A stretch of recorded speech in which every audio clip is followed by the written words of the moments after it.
live and ready to go.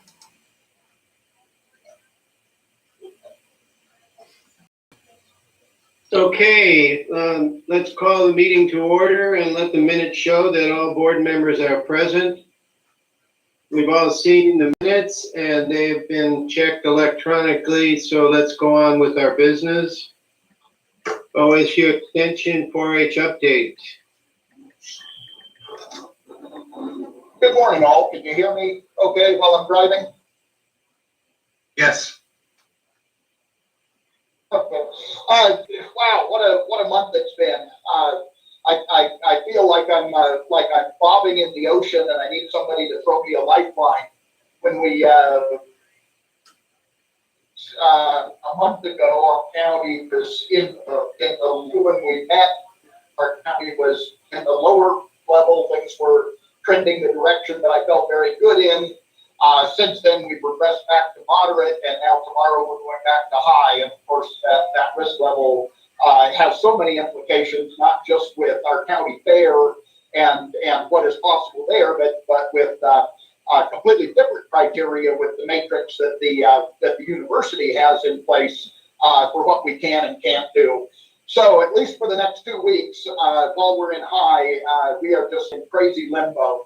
I'm still proceeding as if it's going to be business as normal. I know no other way other than that. Well, if we're at the 11th hour for the plan, Yeah. Well, Todd, you're really starting to break up. But at this point, I'm still hopeful. I hope we're going to see that trend swing the other way. I think I'm coming out of a hole here, and I should be okay.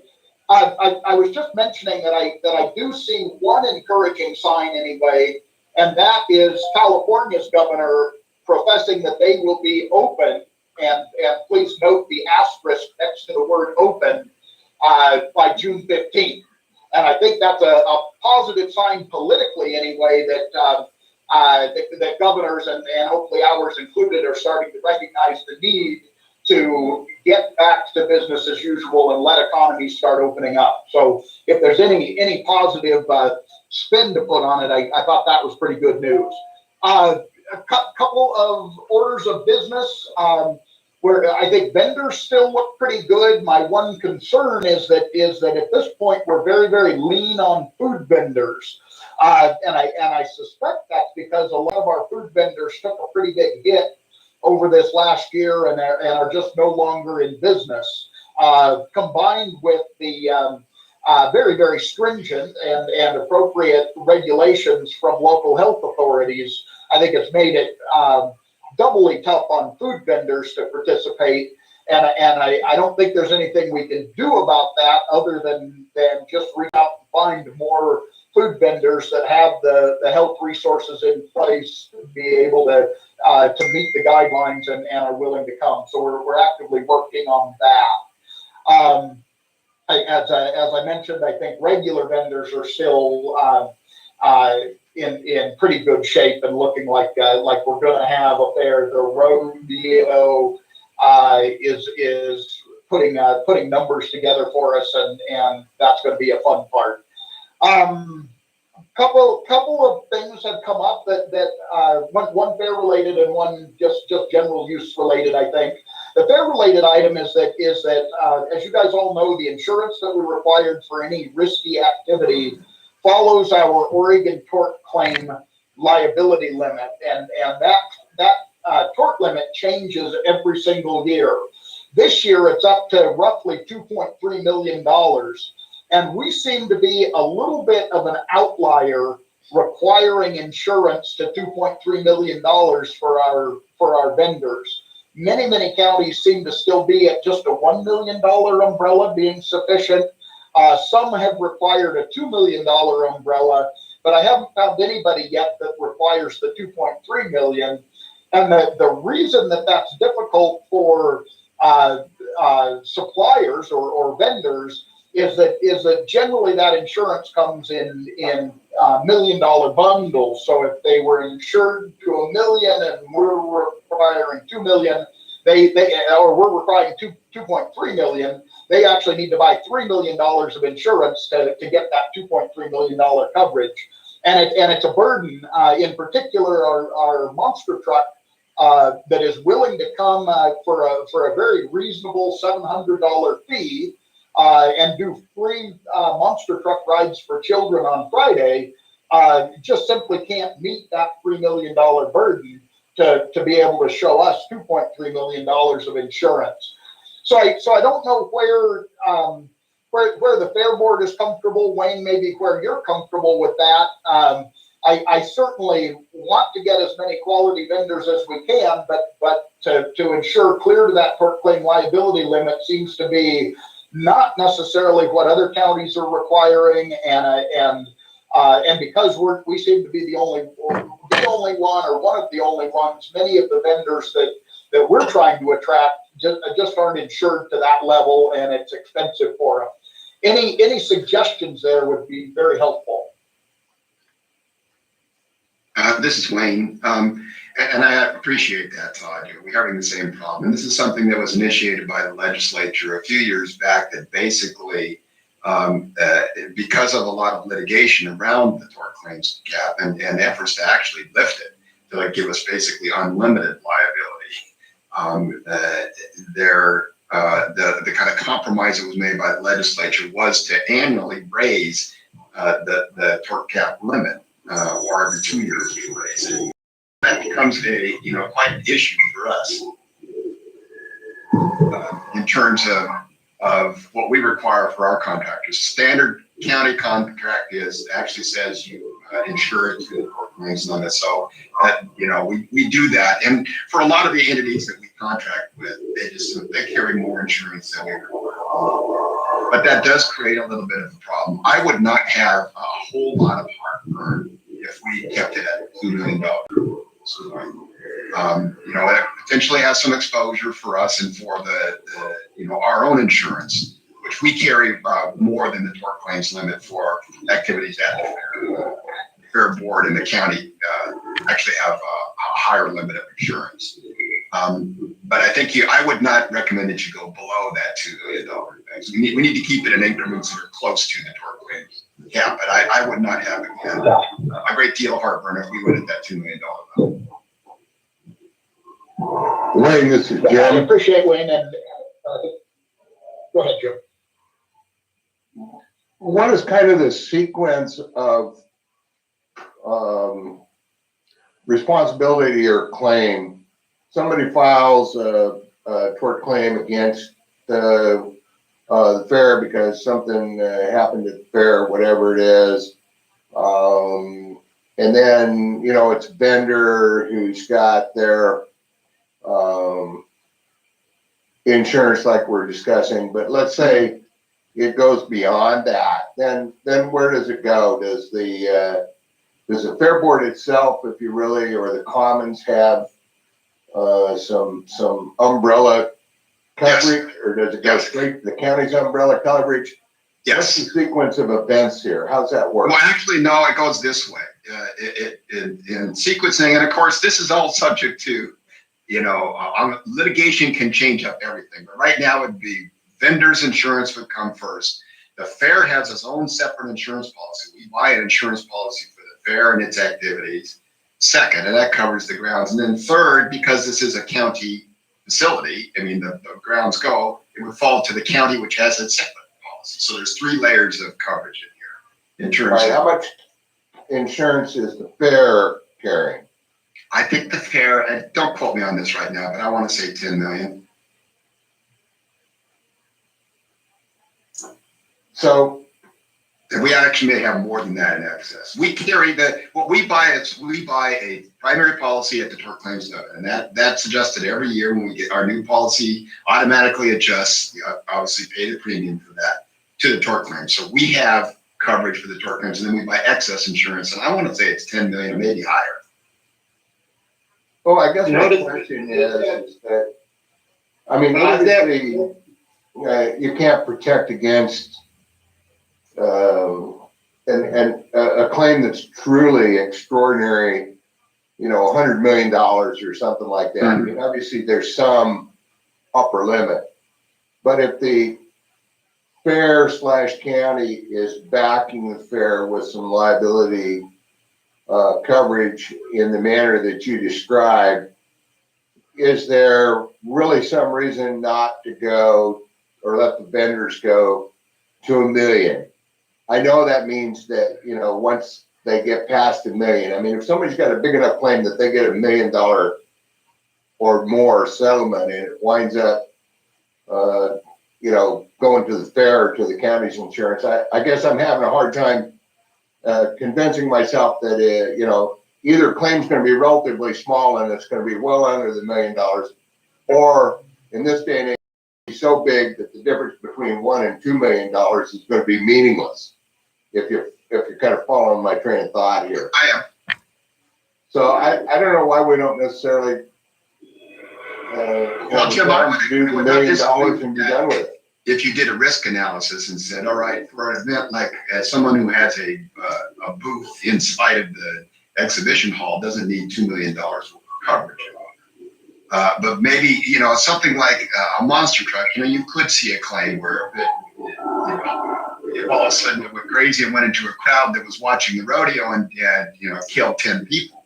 You know, you could see some pretty extensive. So it could be a risk analysis you make. Say for some vendors, you're only going to require $1 million. For other vendors and contracts, you're going to require $2 million. Could we get to the point of Todd? You said 2.3. So Wayne, does that discussion that you and Jim have had now, does that cover his concern? Well, I think Todd was ready to say if we said $2 million, it would work. $2 million would work for this year for the vendors that we see as risky, which would be any entertainment we've got going on out in the arena, the monster truck, the rodeo. We have not required insurance for Aunt Jenny's crochet work. And I don't think we should. Yeah, or you know, canned preserves that they're selling. You know, we've never tried to have $1 million insurance or any insurance for that. It's really just our you know, if we had a juggler juggling flames in front of children on the stage, you know, we'd ask for insurance. But I think $2 million does work for that. The only thing I would say, Jim, regarding your comment is that seems to be exactly what many other counties have done is just simply said, we want the vendors here. If they can show $1 million, we're willing to take the risk on the balance. I think that would help the system even further, because even at 2 million, we're still the outlier. 2.3, we're so far off the chart, we're standing alone. At 2 million, there are maybe a couple other fairs in the state that require that. At $1 million, we're standing with probably most of the other fairs in the state. But I can make it work either way. $1 million or 2 million, I think this year I can make that work no problem. I guess what I'm saying is maybe we ought to talk to our carrier or something, do a little side risk analysis or something. Again, to use Todd's example, the monster truck runs free and runs into the audience and kills 10 people. Well, if we're found to have any liability, it's going to go way beyond 1 or 2 million. You know, maybe well beyond our 10 million umbrella coverage and so forth. On the other hand, if we have low or no liability, it's going to be under $1 million. I guess that 1 to 2 million break point there that we're talking about, to me, doesn't seem to be a significant point. I mean, I could see if the break point was between $1 million and say 10 million, but I don't know why 1 million to 2 million is actually significant. And at the very least, I'd like somebody to talk to our carrier and say, okay, is Weisman completely full of it here, or is it, you know, does it make sense to just join the rest of the, or not the rest, but apparently the majority of fairs and drop back to $1 million as Todd is talking about?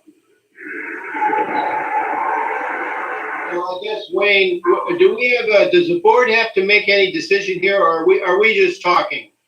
I think we're talking today, Todd. Do you, or what we can do is approach this for future fairs and maybe for this fair. And it looks like there's only a couple of events that would actually require the 2 million now. Yeah, and again, if we're comfortable today saying 2 million, and I could go back to those vendors with that, I can make it work for this year. I would like to explore it because I think Jim is exactly Sure. right. What you're really talking about is you want to have $300,000 of exposure or $1.3 million, depending on whether you set the vendor limit at $1 million or 2 million. And I'm not sure in today's world that 300,000 or $1.3 million is that much different when you're talking about an accident that could be 20 million or more. So yeah, let's if everybody's comfortable, or Wayne, if your judgment says let's make it work with 2 million this year, let me do that. And let's explore it and maybe even pull some of the other counties, or maybe Wayne, you can check with some of the other county legals to see what they've done and get an idea of where to go there. That would be fine. Well, what I can tell you is I would assume that most of the counties, the county fairs are actually, their insurance carrier is the same carrier we have. So we can get some information to get back to you. Okay, good enough. And so just to be clear, am I cleared to give the blessing at a $2 million policy for this year? Works for me. Okay. All right. Thank you. And for me,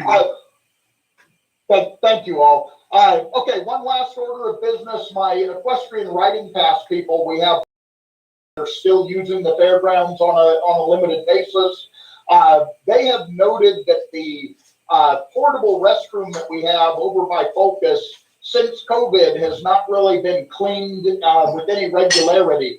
That of course is the only restroom that they have access to, and they realize the logistics of the fairgrounds being locked up and K&K not being able to get in there. But my hope is that we can provide at least some sort of sanitary restroom for them on a somewhat limited basis. I don't know if we're still paying K&K to service that toilet, even though they haven't been able to get in there and clean it. But is there some way that we can provide a restroom facility?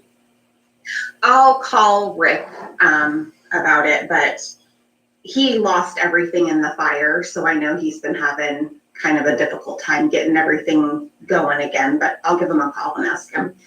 I wasn't aware of that. I probably need to reach out to him regarding fair as well. I hadn't realized he had business troubles. So yeah, thank you. And if you'll do that for the fairgrounds, I'll reach out regarding the fair. I think that's all I have on my list, folks. All right, thank you, Todd. All right, county staff update. This is Wayne again, thanks. And as Todd had indicated, the risk level guidance that we're getting from OHA, as well as the internal requirements that Extension has for its portions of the fair and everything that's going on there. It's a delicate dance right now as we move forward. I was going to share, and I'll just let you know, I think I can do this pretty quickly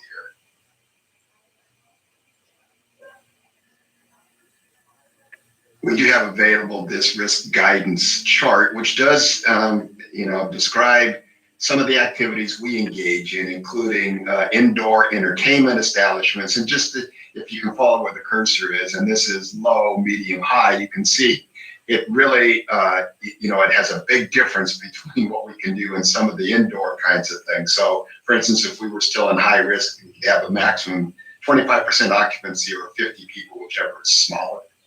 That would be what you'd have inside the exhibit hall, something like that. And then they have some outdoor stuff related to down here to those. And there's, you can see it's a very extensive decrease in capacity of what we've got. Of course, the outdoor capacity, the arena's got a lot larger capacity, so that would be a lot more people, even a percentage of that. But we'll continue to monitor that. I'm actually going to be meeting with some of the folks in about 10 minutes, actually 7 minutes at 10:30, as we discuss. I'm still trying to coordinate, make sure all the events that we can have at that period of time for the fair that wrapped around the vaccine scheduling for mass clinics. And we're getting, if you follow what's happening both on the state level and the national level, you know, they're opening up on the 19th. It will actually be open for everyone to be eligible for a vaccine.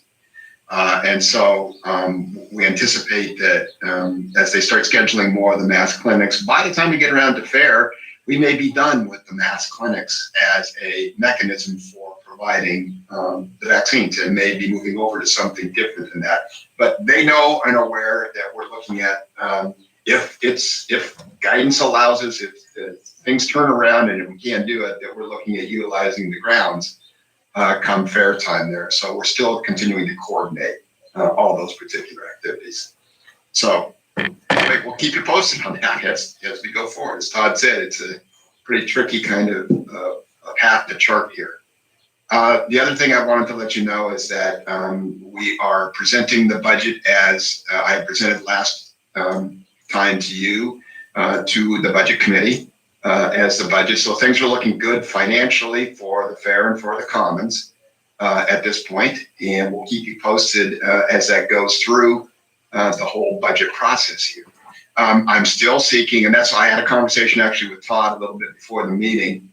I'm still seeking to try and get some funding from wildfire/COVID from the various pots of money that are coming through to provide some reimbursement to the commons for the use of the facilities during, for many things. I mean, it's just been amazing how much the grounds have played a part in our response and recovery from both the fire and COVID. It just really, really shows the versatility and flexibility of these particular facilities and all the activities that occurred there in the context of our emergency response.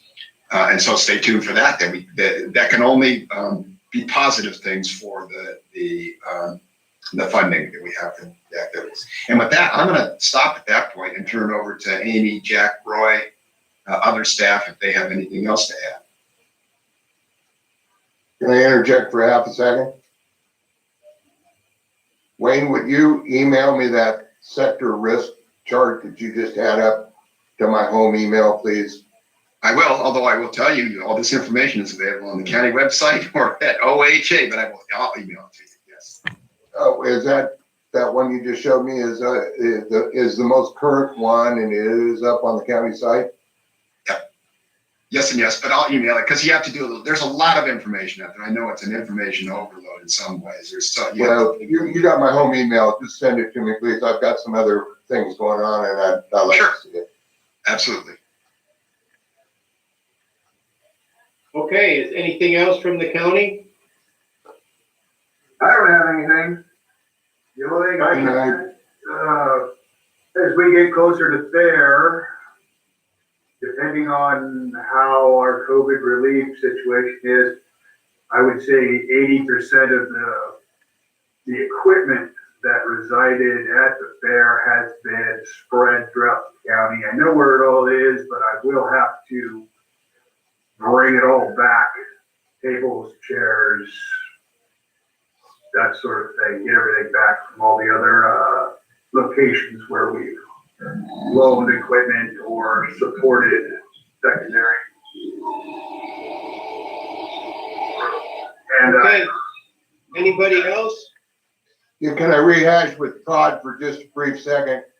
I mean, last month when we talked, we figured that the odds of a in-person fair were roughly 50-50. And, we would or we would not be having. Do you think those odds have changed any? Jim, I would say the odd. I would say that last month the odds were 75-25, and this month I'm a little more pessimistic. But I think they're still in some capacity. I think we're going to have an in-person fair. I think the chances that we're going to have to scrap it completely and walk away are slim to none. I don't know what, as that risk matrix that Wayne shared showed, it may be that we can only allow 50 people at a time in the main exhibit hall, but as things ease, those restrictions ease as well, and I'm fairly convinced we're gonna have some form of fair. May not be business as usual, come and go as you please, don't wear masks, but it will be some type of affair. I guess my recollection when I say 50-50 ought to qualify it a little bit. Not that it would be completely wide open, but last month, I think the discussion was is roughly 50-50 that there would be at least a limited type of fair, Todd, as you just described. And so, you know, I get questions from various people in the community and so forth about what do you think the chances are we're going to have at least some kind of in-person fair, not a complete wide open one. I don't think anybody expects that, but you know, some kind of at least limited in person. I'm still telling them based upon what I heard last month, my best guess is probably 50-50. It's going to depend on a lot of things, whether they're completed with the mass vaccination clinics and all the rest of it. I mean, am I off base here, guys? I think you're a little pessimistic, Jim. I think we're gonna do some sort of a fair. I think the unknown at this point is what restrictions will be placed on it. But I'm operating from the standpoint that some type of fair is going to be possible. Just like Saturday Market is operating right now. You know, if we can't do it inside, we'll do it outside to some capacity. And we might be limited in the number of people that we can let in. We might be, you know, having to get to close gates and only let people in when people come out. That all of that remains to be seen. But I would say we are going to have, barring any sort of thing that would take us back into the extreme category, which I will remind is only one risk level higher than where we're at now. I would say even if we're in high, which I don't think we're going to be, we're going to have some type of affair. Yeah, well, that works for me. I mean, I'd rather undershoot it a little than overshoot it. Yeah. All right, very good. Is there anything further for the good of the order? If not, we are adjourned. Thanks all. Good to see everybody. Bye. Talk to you later, Todd.